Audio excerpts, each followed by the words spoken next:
Dictation. You talk about taking great notes. Back in the day, rest in peace, Mortgage Jake, we used to talk about using Dragon Dictation because he adopted that and just verbalized everything into his software that he would use. Now everything's built in. If you're using Google Chrome, if you're using a Windows PC, if you're using a Mac, literally, as you're talking to the client on the phone, you can be recording as well and making those notes in your CRM. So it's so easy now to make notes as you go. I miss Jake. So do I. So do I. Broker of record. That's enough of that. Broker of record. You know, I remember going through the broker of record course thinking, I'm going to open my own brokerage and I'm going to do the, and then you start taking the course and you realize actually how much is going into becoming a broker of record of your own firm.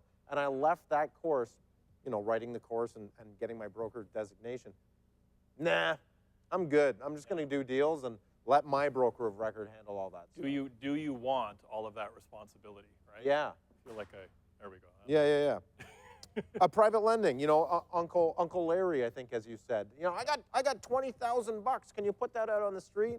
One golden rule I always operated with was if you don't have 4 to 5 times that money that you're willing to invest lying in wait, you're not going to do it because risk always is there lurking in the shadows. And if you're putting out every penny, I'm just a big fan of mix. I'm a big fan of just going that route instead of Uncle Larry or Grandma.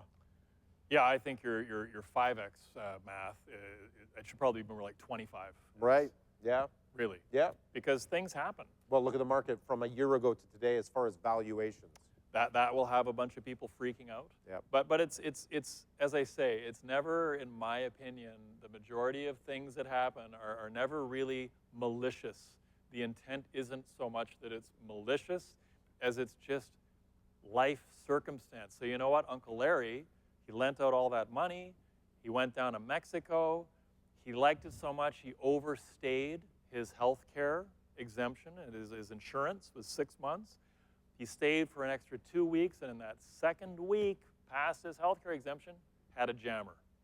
Had to go in, have open heart surgery in Mexico, $250,000 expense, and now he's got a $250,000 medical bill that he's got to pay, and they're coming after his house, and they're putting a lien against his house, and he's going to get foreclosed on because he needs his $250,000 back. And yeah, there's a version of that story that is, I'm not far off the truth. Wow. And you've got this really kind individual who is now being forced to jam these people into a power of sale and push them out onto the street. And this is actually like 3-4 years ago, pre-pandemic. And I mean, imagine the people who had to let their home go in the spring of 2020. And you look at where life went, the world went, and then you look at where property valuations went.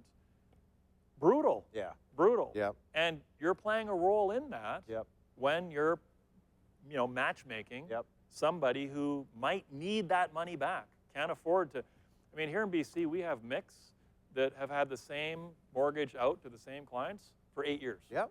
No renewal fees. Yep. Maybe a $500 admin fee. Yep. No broker fee year after year. It's just, it's out and it just keeps going. They don't love that, but it's not uncommon. You know, a realtor referral partner of mine used to say, Rob, do you really want to go to small claims court with somebody for $2,000 because they stiffed you on something? Your name's going to be in the newspaper. Do you really want that? If you're doing Zoom calls with clients for discovery calls, would you ask the client if you could record them? Yes.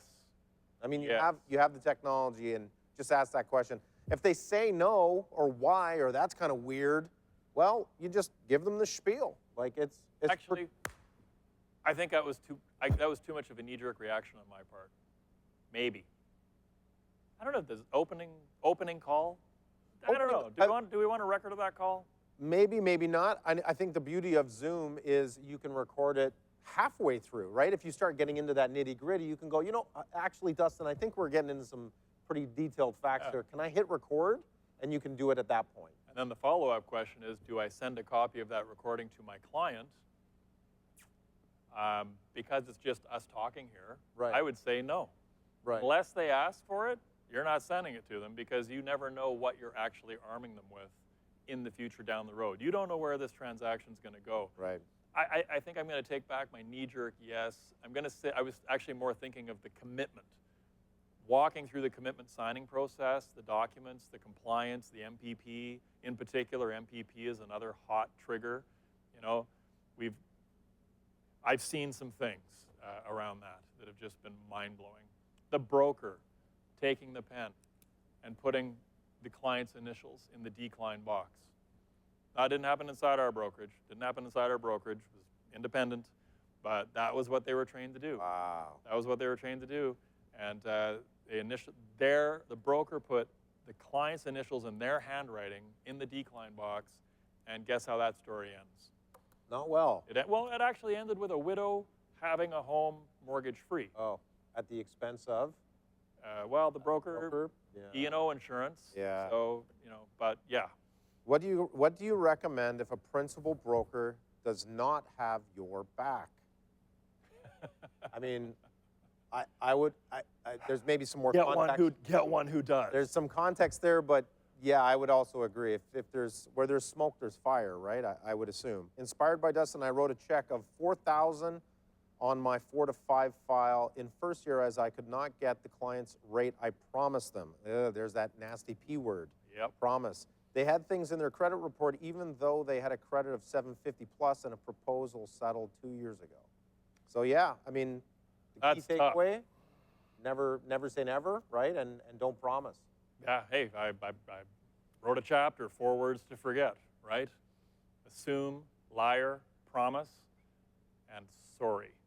And the reason I had a sorry in there was you should never have to apologize. Of course, don't forget the word sorry, but you should never have to apologize because you never should have done the wrong thing in the first place. You kind of saw it coming. You kind of knew you weren't doing the right thing. There might be an apology due for this, but yeah, assume, liar, and promise. These 3 words you should obliterate from your language. Never speak them. They're very dangerous words. Yeah.